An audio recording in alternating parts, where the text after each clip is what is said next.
If you feel pulled towards food all day and you keep eating way more than you planned week after week, that's not all of who you are. It's just a part of you, and that part of you is your sugar monster. And it's hungry and it wants to be fed. And that's the root cause of why you're eating too much. And yes, you are eating too much, and I say that with zero judgment. We all eat too much at times. There's nothing wrong with that. But if it starts taking over your life, and you've got extra fat on your body that you don't want, then it's time to take a real look at what's happening here so you can get what you want and have the body that you want. You can absolutely do this. You just have to learn how. Your sugar monster is incredibly sneaky. You don't walk around thinking, I'm eating too much. But at some point, the amount of food you eat and how many times you eat per day just becomes normal. Those meals, those snacks, those drinks, they stop looking like too much because they're just part of your life.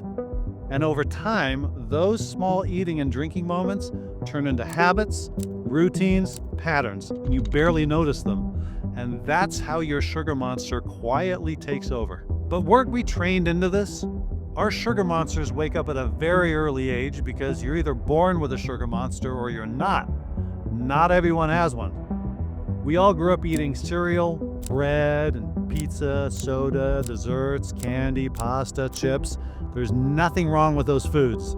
But those foods are fuel for your sugar monster.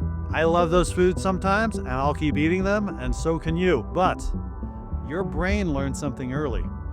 When you eat this, you feel good. You feel better.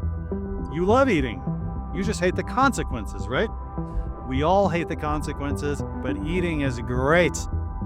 You were conditioned to expect that dopamine hit from certain foods. One thing you can do right now is stop labeling foods as good or bad and stop labeling things as healthy or unhealthy. Mac and cheese isn't bad and celery isn't good. In fact, mac and cheese is amazing if you ask me, and celery sucks. The real issue is how your body responds to the ingredients in those foods. Do certain foods make you want to eat more? Whatever those foods are for you, that's what matters. Because if you have a sugar monster, you're naturally drawn to certain foods, and you have to eat more than you need to feel full and satisfied, but only when your sugar monster is in charge. You don't lack willpower or discipline. Your sugar monster has been running the show, and willpower does not work on a sugar monster. So stop beating yourself up. Once you understand how it works, you finally get your control back.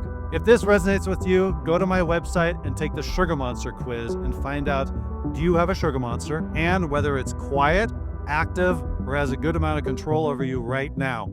See you on the next video.